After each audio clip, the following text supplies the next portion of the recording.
Good evening everyone. So today we will be seeing the last part in module 3.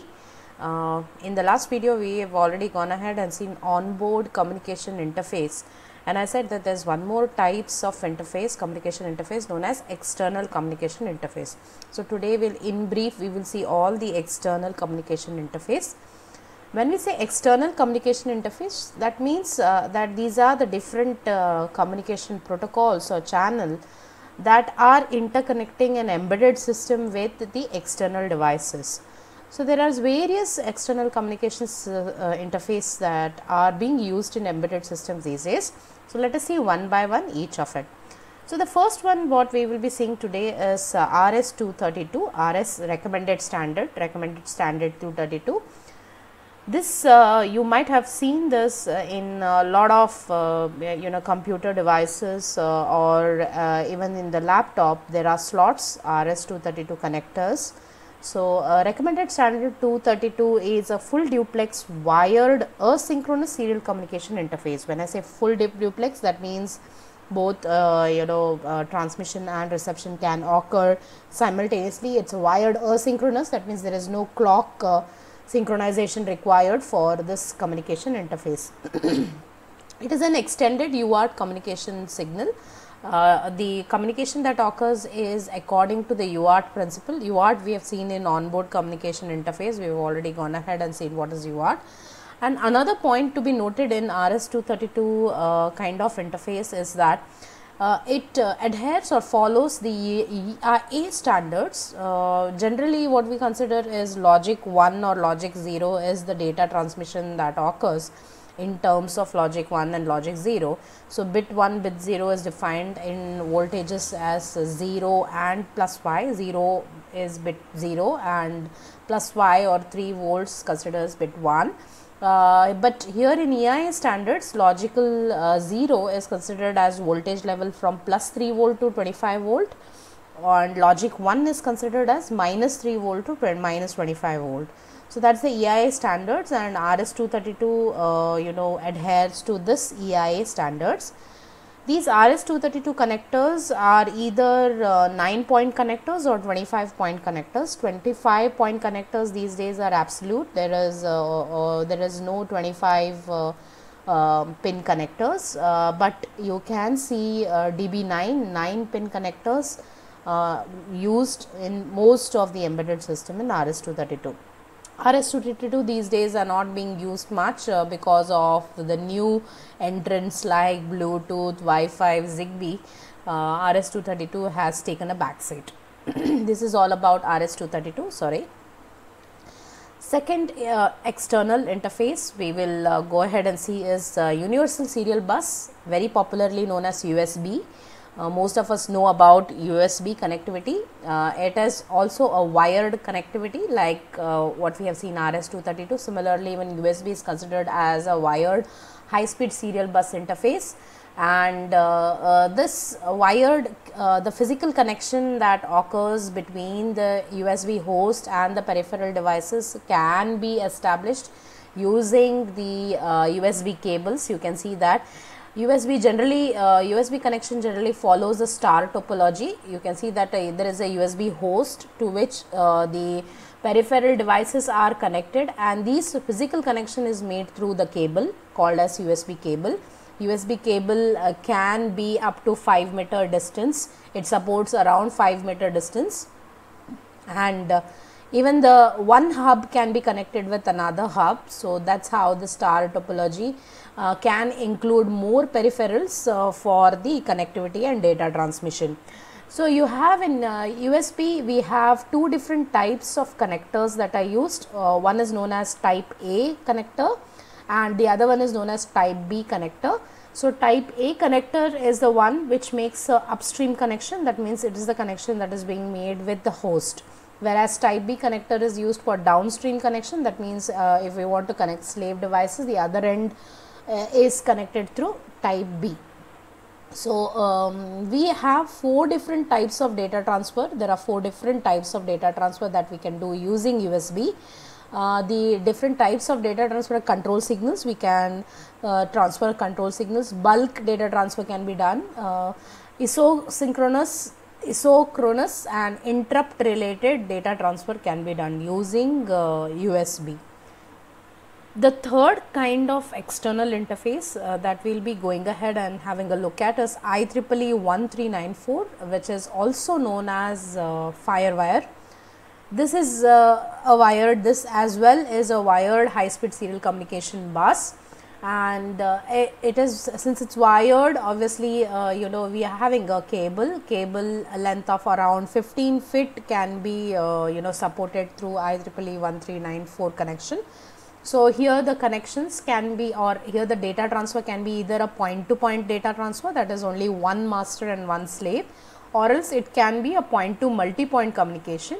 So we can have one master and multiple slaves connectivity. The slave that can be, or the peripheral devices that can be connected with the host or hub IEEE is 63 devices can be, it supports around 63 devices, peripheral devices that can be connected in this kind of communication interface. So we have data, it supports a high, since we say that it's a high speed serial bus communication, so it supports a high data rate. So the data rate that is it's supporting is around 400 to 3200 Mbps. So in this also we have various types of connector. As we have seen in USB, there are two different types of connector. Here also we are using three different types of connectors. One is 4-pin connector, 6-pin connector and 9-pin connector. 6-pin and 9-pin connectors are also known as alpha and beta connector. 6-pin and 9-pin connector not only is used for data communication, but it can also be used to carry the power. So that's the major highlight of FireWire system, wherein it can also carry the power signals. So here 8-pin and 6-pin and 9-pin connectors are used for that. The next kind of external interface that we will be seeing here is infrared, IRDA, as it's called, as popularly known as IRDA. You might have seen IRDA is the communication system wherein it's a half duplex wireless technology. Till now we have seen all wired data communication system, but from now onwards we will see wireless technologies. So it's a half duplex, that means one unidirectional you know, interface can occur one at a time. And another point to be noted is line of sight based wireless technology. When I say line of sight, that means the transmitter and the receiver both have to be in the line of sight. That means it should be the line of sight of each other. So it's a wireless technology. You can take the best example of infrared communication interface is a TV remote. So TV remote, you have seen that the infrared waves of electromagnetic spectrums are used for transmitting the data. So here the infrared can support point to point, that means one master and one peripheral communication can occur, or it can also have point to multi point communication, wherein around you know, 7 devices can be supported. Maximum 7 slave devices can be supported, but there's one condition when we are using a point to multi point communication, that all the devices, all the peripheral devices and the master device should be in line of sight. So that is one condition, and the range that it supports is around 10 centimeter to 1 meter. So it has a very less you know, line of sight range, 10 centimeter to 1 meter, not more than that. It involves at the transmitting end, actually what all things are involved in infrared. We have a transmitter and a receiver, and a transmitting device will have a source, and that source is generally an infrared LED which emits the infrared waves. And then there is a receiving device. Receiving device generally consists of a photodiode. So both transmitter and a receiver should be present in the device for the data communication. If it's a bidirectional communication, then each device, may it be a master device or a slave device, should have a transmitter and receiver. But if it's a unidirectional communication, like in the case of TV remote, you can see that remote control can be considered as a transmitter. So you have only a transmitting device in remote control, whereas in television you will have only a receiving device, because the communication is only unidirectional from remote control to the television. So here only a transmitter and a receiver device is required in the respective devices. Okay, so that's all about infrared or IRDA. Next we will see a very popular external communication interface known as Bluetooth BT. This is also a wireless data communication technology, but it's a short range. So the range that is covered by Bluetooth is around 30 feet. It's a low cost, low power wireless technology. Additional thing about this technology is that it is not only used in data transmission, it's also used in voice transmission, voice data transmission. So here Bluetooth is operating at a certain frequency spectrum known as radio frequency spectrum, and that is 2.5 gigahertz, and the data rate that it supports is around 1 Mbps, and as I have already mentioned, the range is 30 feet. There are two essential parts in Bluetooth technology. One is physical link and the other one is protocol link. So physical link is the one which is responsible for the physical transmission of the data between the devices, and protocol is the one which defines the rules of communication. Okay, and here Bluetooth also can be used for point to point connectivity, that means one slave and one master, or point to multi-point. Point to multi-point kind of system is also known as Piconet communication. Why Piconet communication? Because it can support around 7 slaves. So that is Bluetooth for you.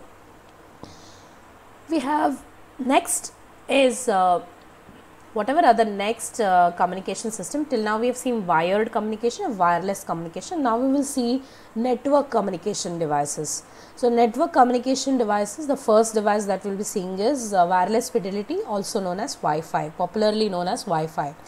As I said, this is a networked communication device.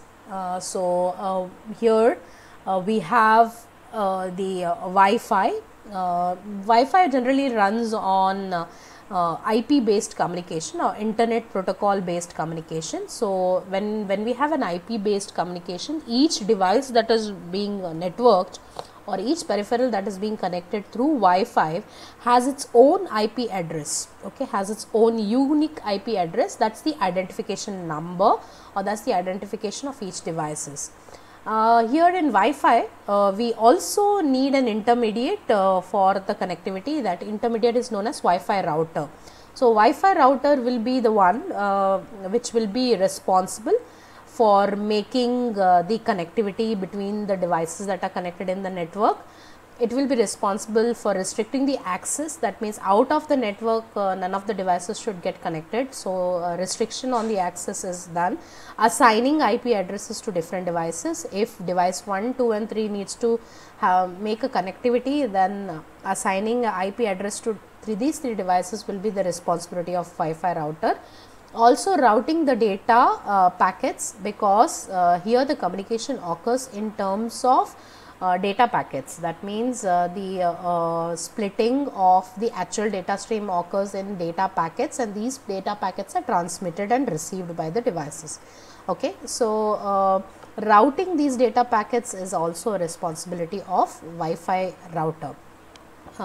Wi-Fi also operates in a frequency spectrum. This frequency spectrum in which it operates is around 2.5 gigahertz to 5 gigahertz, and it supports a data range or data rate that supports around 1 Mbps to 150 Mbps. This is supposed to be the amongst whatever connectivity that we have seen. Wi-Fi is supposed to support a high data rate, high speed data rate, and it gives a range, the range that it supports around 100 to 300 feet.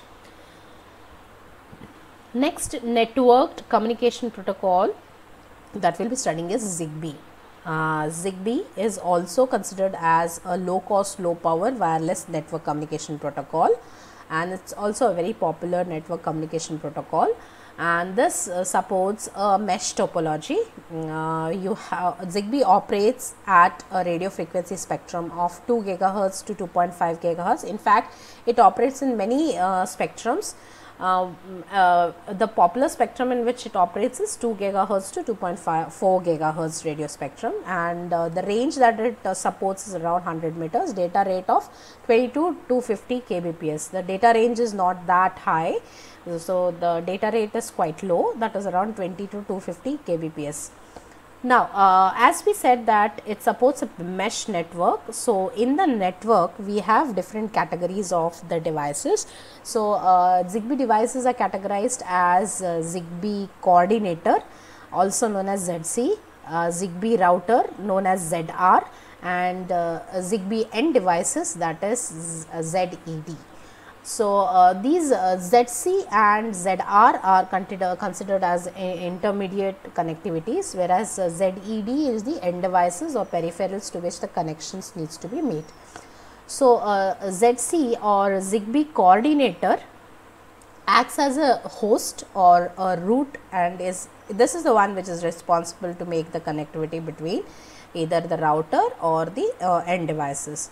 ZigBee router is the one which does the actual data passage from one device to another device. So, it can pass the data transmission, or it can establish data transmission from one device to another device, whereas ZigBee end devices, ZED is the one which is the end device that has ZigBee connect functionality and can communicate.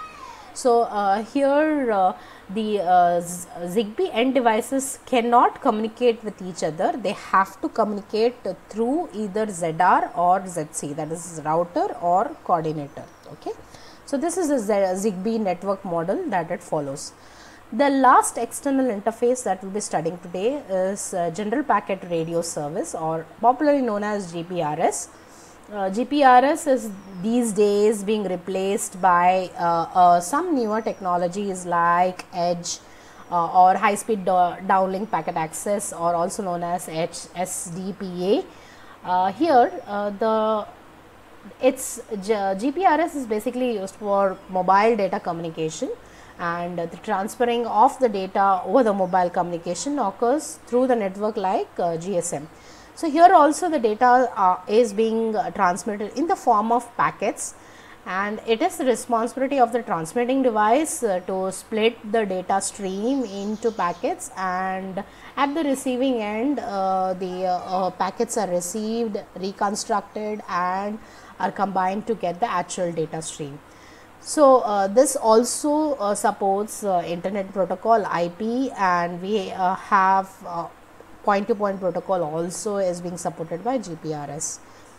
So, this is all about the external devices, external communication interfaces that we will be studying. We have studied around 8 external communication devices. So, generally there may be a short note on questions like write a short note on ZigBee, Bluetooth. So, 2 or 3 type of external communication interface can be picked up, and they can tell you to write a short note on that. So, mostly it is asked as a short note only. There is no separate question as such asked in the external communication interface. So, this is all about module 3, and our module 3 gets over here, and we have seen all the elements, hardware elements that are there in embedded system, starting from core elements like processing units and controllers, different types of processors and different devices. We have seen some of the components, peripheral components that are being used, and also some other components like watchdog timer, reset circuits and all the things. And then finally, we came up with communication interface, wherein we have seen onboard communication interface and external communication interface. It's a big module which has lots of concepts, lots of different kind of questions can be asked. So this is all about module 3. Best of luck and thank you. We'll go ahead in the next video for the next module. Thank you very much.